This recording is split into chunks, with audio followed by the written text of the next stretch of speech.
আল্লাহ বলেছে যদি খেতে চাও করতে চাও তোমাকে দুইটা কাজ করতে হবে ওয়ালাউ আন্না আমানু ওয়াত্তাকাউ লাফাতাহনা আলাইহিম বারাকাতিম মিনাস সামাই ওয়াল আরদ আল্লাহ বলেন যদি জনপদের লোকেরা দেশের লোকেরা দুইটা কাজ যদি করে কয়টা কাজ দুইটা কাজ যদি করে আমি আল্লাহর উপরে যদি ঈমান আনে আর আমাকে ভয় করার নীতি যদি অবলম্বন করে চলে তাহলে আমি রব্বুল আলামিন ওই দেশের মানুষের জন্য আকাশ আর জমিনের সব পর্বতের দরজা খুলে দেব কি ওয়াদা আল্লাহ কি ওয়াদা ভঙ্গ করে কখন তিনি কখনো ওয়াদা ভঙ্গ করেন না সে আল্লাহ পাক তিনি বলছেন যে আমার রিজিকের মালিক আমি তোমাদেরকে সুযোগ দিয়েছি গভর্নমেন্ট তৈরি করো সরকার বানাও এবং সরকার বানায়া আমার কোরআন দিয়ে দেশ চালাও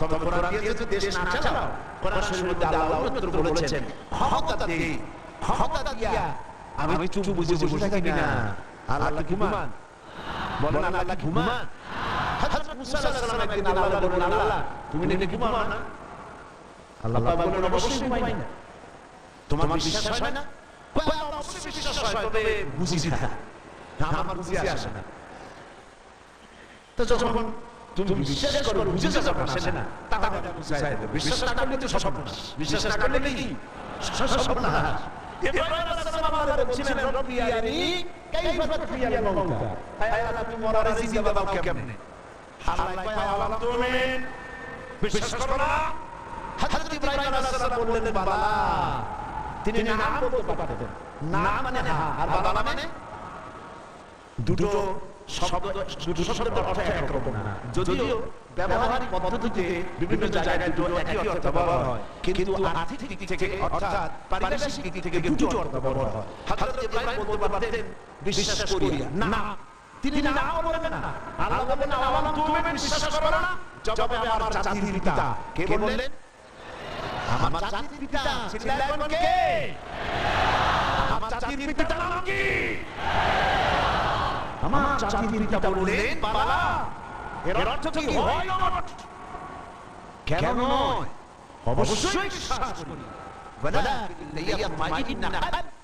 কিন্তু আল্লাহ আমি যদি দেখতে পারি তাহলে আমার মনটা একটু ঠান্ডা হয় সোনা কথা দেখায় দুটি পার্থক্য আছে তো আল্লাহ তাহলে আমি বলতে দেখাবো বিশ্বাস করছো আমি তোমার দেখাবো মুসা আলাইহিস সালাম আল্লাহ তুমি ঘুমাবা ঘুমাই না তুমি বিশ্বাস করো না করি বুঝি না কয় তারা বুঝাই এক গ্লাস পানি নিয়ে এসো মুসা আলাইহিস সালাম এক গ্লাস পানি নিয়ে এসে আল্লাহ তাআলা দেখো গ্লাসটা নিয়ে মুসা আলাইহিস সালাম দাঁড়ায় আছে আল্লাহ মুসার হুকুম করলেন গ্লাসটা দাও আর ঘুমিয়ে কইলেন মুসা দাও ঘুম এসে মুসা আলাইহিস সালাম করছে এখন হাত থেকে শিথিল হইয়া হাত থেকে গ্লাস পড়ে ভাইকে টুকরো হয়ে গেল মুসা আলাইহিস সালাম ভয় পেয়ে গেলেন আল্লাহ রাব্বুল আলামিন বলেন ভয়ের কোনো কারণ নাই আমি তোমাকে পরীক্ষার জন্য বোঝার জন্য তুমি বুঝতে পারো না আমি কেন ঘুমাই না সেই বোঝাবার জন্য গ্লাস নিয়ে দাঁড়ায় থাকতে বলছিলাম তুমি মুসা একটা গ্লাস পানি নিয়ে কিছু সময়ের জন্য দাঁড়াতে পারলে না ঘুম তোমাকে হাত ছিনি করে দিল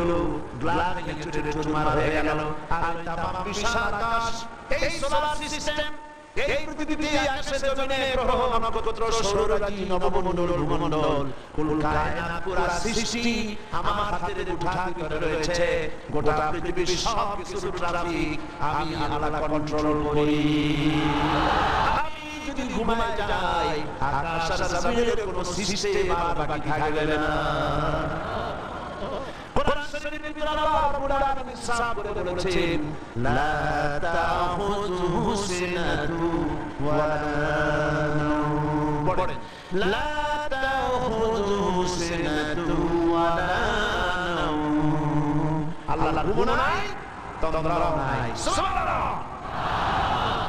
ঘুম নাই তন্দ্রা বুঝেন তো জিমেন আল্লাহ জিমেন আল্লাহ কুলালাম নাই সুবহানাল্লাহ আল্লাহ রাব্বুল আলামিন তিনি বলছেন ক্ষমতা দিয়া ঘুমাই না লিনানজুরা কাইফা তাআমালুন ক্ষমতা দিয়ে লিনানজুরা কাইফা তা'মালুন, তাকায়া থাকি তুমি তোমার জনগণের সাথে কি আচরণ করো। জনগণের ভাগ্য বদলাও, অন্তরের ভাগ্য বদলাও, তাকায়া দেখি। সেই আল্লাহ পাক আগে কত আছে না উল্টো পাল্টা হয়ে গেছে, আছে কিনা? আয়াতুল কুরসির ভিতরে আমরা পড়ে থাকি আল্লাহু লা ইলাহা ইল্লা হুয়াল হাইয়ুল কাইয়্যুম। আল্লাহ ছাড়া ইলাহ নাই, তিনি চিরজাগ্রত, তিনি চিরঞ্জীব। যেমন ছিলেন তেমন আছেন, তেমন সুবহান। এখন আল্লাহ কি বলছেন? উদখুলু ফিস সিলমি কাফা। যারা ঈমান আনছে, আমরা ঈমান আনছি কিনা? আচ্ছা, আমি ঈমানদারদের সংখ্যাটা দেখি কতজন ঈমান আনছি।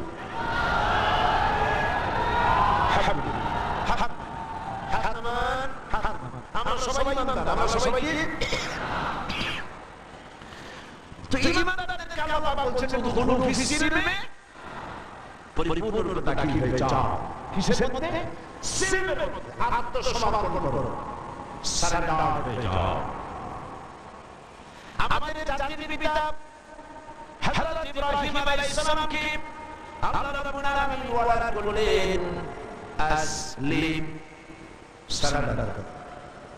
আসলিম, সারেন্ডার কর। কাকে বললেন? জাতির পিতা। কাকে বললেন? জাতির পিতা হওয়া এত সোজা নয়। গোটা মুসলিম মিল্লাতের পিতা, তাকে পরীক্ষা দিতে হয়, ঈমানের পরীক্ষা, হাজাবি ফালতুর পরীক্ষা না। কিসের পরীক্ষা? ঈমানের পরীক্ষা, আগুনের পরীক্ষা, নিজের কলিজা টুকরা সন্তান আল্লাহকে খুশি করার জন্য জবাব করার পরীক্ষা। এরপর জাতির পিতা হওয়া যায়। মানুষের উপরে জাতির পিতা চাপাই দিলে জাতির পিতা হয় না। জাতির পিতা আল্লাহ না, কে বানায়? চিল্লায় বলো, কে বানায়?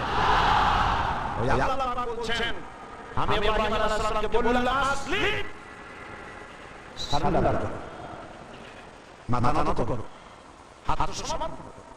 আমার জাতির পিতা ইব্রাহিম আলাইহিস সালাম একটা প্রশ্ন তো তুললেন না যে আল্লাহ কোন ব্যাপারে আমি আত্মসমর্পণ করব, কোন ব্যাপারে আমি সারেন্ডার করব? কোন প্রশ্ন নাই। আমার রব তিনি বলেছেন আসলিম। আমার জাতির পিতা এক সেকেন্ড দেরি না করে সঙ্গে সঙ্গে বলেছেন আসলামতু লিরাব্বিল আলামিন। পড়েন আসলামতু লিরাব্বিল আলামিন। সারেন্ডার হয়ে গেল, আনকন্ডিশন, কোনো শর্ত ছাড়াই, বিনা শর্তে, বিনা প্রশ্নে আমার রবের সামনে আমি আমার মাথা নত করে দিলাম। সুবহানাল্লাহ। আল্লাহ গোটা বিশ্বের নেতা বানাবেন, গোটা বিশ্বের কিয়ামত পর্যন্ত মুসলমানদের জাতির পিতা বানাবেন। সেই জন্য আল্লাহ পরীক্ষা নিতে চাইলেন, জাতির পিতা তোমার বানাবো, তবে তোমার ঈমানটা কেমন তা একটু টেস্ট করা দরকার। আল্লাহ টেস্ট করবে, ফালাই দিলেন আগুনের মধ্যে। আগুনের ভিতরে বানানো হচ্ছে। হযরত জিবরাইল বলছেন ইব্রাহিম আমার কাছে সাহায্য চাও, আমি আগুন থেকে তোমারে বাঁচিয়ে দেব, আমার কাছে সাহায্য চাও। চতুর্দিকে লোকেরা দাঁড়ায় দেখতেছে, আগুনের ভিতরে এখনই পড়ে যাবেন। কোন মানুষ আছে এইভাবে করে আগুনে সহজে পড়তে পারে? যিনি জানেন আমি পড়ে যাব, ওনার পরিণতি কি হবে, আগুনে পড়বেন কি পড়বেন না, তাতে ইব্রাহিম আলাইহিস সালামের জানা ছিল না, ঠিক কিনা? কিন্তু তিনি জিবরাইলের প্রশ্নের জবাব দিলেন, তার প্রস্তাবের জবাব দিলেন, জিবরাইল আমি তোমার কাছে সাহায্য কেন চাইবো? আমি তো এমন কোন অন্ধ আল্লাহর ইবাদত করি না যে আল্লাহ তার বান্দার দুঃখ দুর্দশা নিজের চোখে না দেখে। আমার আল্লাহ নন। তবে আমি আগুনে পুড়ে গেলে, আগুনের ভিতরে আমি পুড়ে ভস্ম হলে আমার রব যদি খুশি হয়ে যান, তাহলে আমি আমার রবকে খুশি করার জন্য 1000বার পড়তে রাজি আছি। ছট করে পড়ে গেলেন আগুনের ভিতরে। ইমানে তিনি পাস করলেন, ফার্স্ট ক্লাস হয়ে গেলেন ইমানের পরীক্ষায়। আমার আল্লাহ রাব্বুল আলামিন ইব্রাহিম দড়ি ছেড়ে আগুনের ভিতরে পড়ার আগে রব্বুল আলামিন আগুনের প্রতি নোটিশ করে দিলেন, ইয়া নারু কুনি বারদাও ওয়া সালামান আলা ইব্রাহিম। আমার ইব্রাহিমের জন্য শান্তিদায়ক ঠান্ডা হও, সুবহানাল্লাহ, শান্তিদায়ক ঠান্ডা হও। এমন ঠান্ডা হলো আগুন তো জ্বলতেছে, কিন্তু ইব্রাহিমের পছন্দ দূরের কথা, গায়ে জামাও পরে নেই। সুবহানাল্লাহ। এ হলো জাতি পিতা ঈমানের পরীক্ষা। তিনি বলেছেন, আসলামতু লিরাব্বিল আলামিন, আমি আমার প্রভুর সামনে মাথা নত করে দিলাম। আল্লাহ পরীক্ষা করবেন, এক পরীক্ষা হলো না। পৃথিবীবাসীর সামনে তোমাকে দেখাতে হবে তুমি সত্যি জাতির পিতা হওয়ার যোগ্য। সুবহানাল্লাহ। সবেমাত্র 80 বছর বয়সের সময় ছেলে হয়েছে হযরত ইসমাঈল। আল্লাহ রাব্বুল আলামিন অর্ডার করলেন, চলে যাও এই নবজাতক সন্তান আর তার মাকে নিয়ে মরুভূমির ভিতরে রেখে আসো। কি কত বড় মারাত্মক অর্ডার! সারা জীবনের শেষ প্রান্তে এসে একটি মাত্র কলিজার টুকরা সন্তান পেয়েছেন, বউ আর বাচ্চা সুদা ফেলে আসতে হবে মরুভূমির মধ্যে। আশ্চর্য কথা, কোনো প্রশ্ন করেন নাই যে আল্লাহ এই ছোট ওয়াদাটা, এই ওয়ার্ডটা আমাকে কেন করলেন, আমার উপরে এত কঠিন পরীক্ষা, এত আগুনের পরীক্ষা, এটা আমার তো আমি আমার বাচ্চাকে কেন মরুভূমিতে বাঁধা রেখে আসব? কোনো প্রশ্ন করেন নাই। এখন আল্লাহর ঘর যেখানে মক্কা শরীফে আল্লাহর ঘরটা যেখানে দাঁড়িয়ে আছে, এইখানে হযরত ইব্রাহিম আলাইহিস সালাম তার ছেলেকে আর স্ত্রীকে রেখে এলেন। হযরত হাজরা বলেন, ইব্রাহিম আমাকে যেখানে রেখে দিয়েছো এর কারণটা কি? আমি কি অপরাধ করেছি? গরুর কারণে আমার নবজাতক সন্তান শুধু এখানে তুমি রেখে দিয়েছো? কোনো জবাব নাই। আবার জিজ্ঞেস করলেন, কেন রেখে দিয়েছো? কোনো জবাব নাই। তৃতীয়বার হযরত হাজরা বুঝতে পারলেন তার স্বামী আল্লাহর পয়গম্বর, আল্লাহর নির্দেশ ছাড়া কোনো কাজ তিনি করবেন না। তিনি প্রশ্ন করলেন, ইব্রাহিম এটা কি আল্লাহর হুকুম নাকি? হযরত ইব্রাহিম বললেন, হাজরা গো, আল্লাহ পাকের হুকুমে আমি তোমাকে রেখে গেলাম।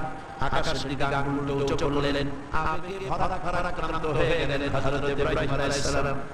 হযরত হাজরা বললেন, ইব্রাহিম কোনো চিন্তা নাই, আল্লাহ পাক যখন হুকুম করেছেন নিশ্চিন্ত মনে তুমি বাড়ি ফিরে যাও। আমি আমার আল্লাহর উপরে এতটা নির্ভরশীল, এই মরুভূমি যেখানে পানি নেই, খাবার নাই, গাছ নাই, পালা নাই, ঘর নাই, মানুষ নাই, জন নাই, আমি আমার আল্লাহকে এতটা বিশ্বাস করি, এই মরুভূমির ভিতরে, তৃণহীন পানিহীন মরুভূমির ভিতরে আল্লাহ রাব্বুল আলামিন আমাকে আমার ইসমাঈলকে না খাওয়াইয়া মারবে না। পরীক্ষা কাকে বলে? হযরত ইব্রাহিম আলাইহিস সালাম চলে গেলেন। একবার ফিরে তাকান, সুবহানাল্লাহ বলতে পারলেন না। এখানে পরীক্ষা শেষ হলো না, ছেলে একটু বড় হয়েছে, দৌড়াতে পারে, জ্ঞান বুদ্ধি কিছুটা হয়েছে। আল্লাহ পাক অর্ডার করলেন, যাও এইবার ছেলেকে জবাব